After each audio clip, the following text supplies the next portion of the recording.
ആളുകളുടെ മുന്നിൽ അറിയിക്കാനുള്ളതല്ല, അതിനൊന്നും ആകരുത്. അറബ് അള്ളാഹുവിന്റെ പേരിൽ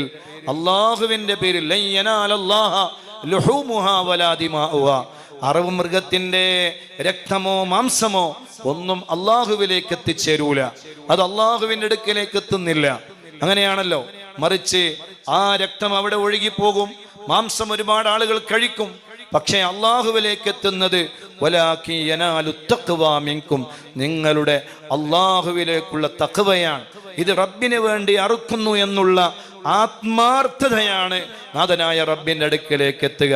അതുകൊണ്ട് ഇത് ആരെയും കാണിക്കാൻ, ഇതെൻ്റെ ഉളുഹിയ്യത്തിൻ്റെ മൃഗമാണെന്ന് മേനി നടിക്കാൻ, അല്ലെങ്കിൽ ഇത് ഞാൻ വലിയ അറിവ് നടത്തുന്ന ആളാണെന്ന് അറിയിക്കാൻ, അങ്ങനെയൊക്കെ ചെയ്യുന്ന ആളുകളുണ്ട്. അതിനൊന്നും നിൽക്കരുത്. അതിനെ അള്ളാഹുവിൻ്റെ പേരിൽ നന്നായി അറുക്കുക.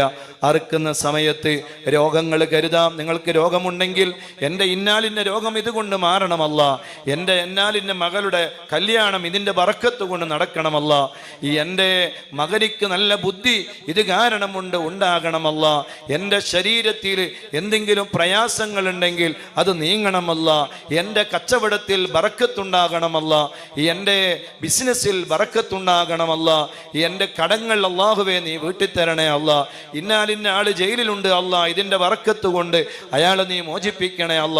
ഇങ്ങനെ ഒരു അറിവിലേക്ക് നമ്മൾ കടക്കുമ്പോൾ കരുതാൻ പറ്റുന്ന ഖൈറായ എല്ലാ കാര്യങ്ങളും നമുക്ക് മനസ്സിൽ കൊണ്ടുവരാം. അതറുക്കുന്ന സമയത്ത് പ്രത്യേകം തക്ബീർ ചൊല്ലലും അതിന് സാക്ഷിയാകലും ഒക്കെ വലിയ പുണ്യമുള്ള കാര്യമാണ്. ഇതൊക്കെയും എല്ലാവരും ശ്രദ്ധിക്കണം.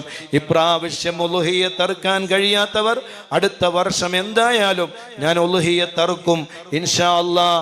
അതിനു വേണ്ടി പ്രത്യേകം മനസ്സുകൊണ്ട് മനസ്സാ വാചാ കർമ്മണ നമ്മൾ തയ്യാറാകണമെന്ന് സാന്ദർഭികമായി ഓർമ്മപ്പെടുത്തുകയാണ്.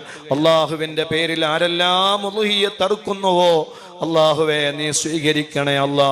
ഒരു ഗുരുനാഥൻ അറുക്കുമ്പോൾ, ഒരു ഗൃഹനാഥൻ അറുക്കുമ്പോൾ, ഒരു വീട്ടുകാരൻ അറക്കുമ്പോൾ അതിൽ അയാളുടെ ഭാര്യയും മക്കളും ഒക്കെ പെട്ടു. അല്ലാതെ അയാൾ മാത്രമല്ല, അയാൾക്ക് വേണ്ടി മാത്രമല്ല അറുക്കുന്നത് ഗൃഹനാഥനാണെങ്കിലും വീട്ടുകാരനാണെങ്കിലും ഉപ്പയാണെങ്കിലും അതിൽ അവരുടെ ഭാര്യ അവരുടെ മക്കളൊക്കെ അതിൽ ഭാഗവാക്കാകും. അതുകൊണ്ട് ഇൻഷാ അല്ലാഹ് ആ കാര്യങ്ങളൊക്കെ ശ്രദ്ധിച്ച് നല്ല ഭംഗിയോടെ അതിൻ്റെ എല്ലാ നിയമങ്ങളും പൂർണ്ണമായി പാലിച്ചുകൊണ്ടുള്ള നല്ല അറിവുകൾ നടത്തി കൂടുതൽ ഭക്ഷണം സാധുക്കൾക്ക് വിതരണം ചെയ്യുക. അതായത് എനിക്കെന്നെ കിട്ടണം, എനിക്കെന്നെ തിന്നണം, ഒരാഴ്ചക്കാലം ഫ്രിഡ്ജിൽ ഇങ്ങനെ സൂക്ഷിച്ച് വെക്കുക, അടിയോട് അടി, ആ സിസ്റ്റം മാറ്റണം. കാലം ഫ്രിഡ്ജിൽ ഇങ്ങനെ സൂക്ഷിച്ചു വെക്കുക, അടിയോട് അടി, ആ സിസ്റ്റം മാറ്റണം. അങ്ങനെ ചില ആളുകളുണ്ട്. എന്നിട്ട് ഈ മാംസം അവിടെ ഫ്രിഡ്ജിൽ കിടന്ന് ആഴ്ചകളായി, ഇത് കിട്ടുമ്പോൾ വലിയ ആവേശം ഉണ്ടാവും. അവിടെ നിന്നും കിട്ടിയതും വാങ്ങും, ഇവിടെ നിന്നും കിട്ടിയതും വാങ്ങും, ഒക്കെ കൊണ്ടുപോയിട്ട് ഫ്രിഡ്ജിൽ ഒറ്റ തള്ളല. അങ്ങനെ ഫ്രിഡ്ജ് ഫുള്ളായിട്ട് ജല്ല ജലാലായ തമ്പുരാനെ, ഇത് ആദ്യം കിട്ടിയ ആവേശം പിന്നെ ഉണ്ടാവില്ല. തിന്നലങ്ങോട്ട് തുടങ്ങിയാൽ പിന്നെ വയറങ്ങോട്ട് നിറഞ്ഞു തുടങ്ങിയാൽ ആദ്യം കിട്ടുന്ന ആവേശം ഉണ്ടാവില്ല.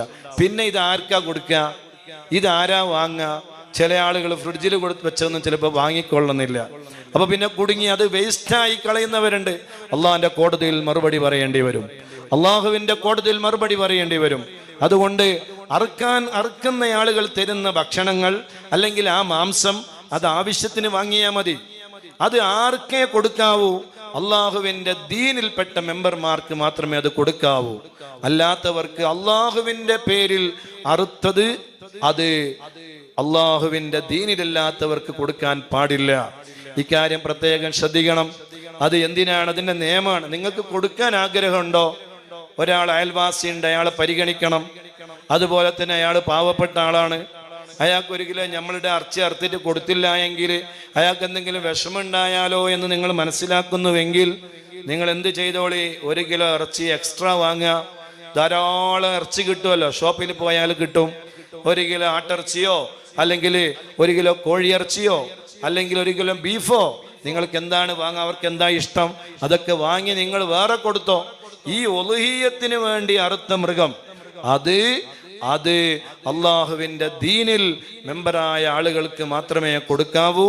അത് വേറൊരാൾക്ക് കൊടുക്കാൻ പാടില്ല, അത് വേറൊരാൾക്ക് ഭക്ഷിപ്പിക്കാൻ പാടില്ല എന്ന കാര്യം എല്ലാവരും ശ്രദ്ധിക്കണമെന്ന് സാന്ദർഭികമായി ഓർമ്മപ്പെടുത്തുന്നു.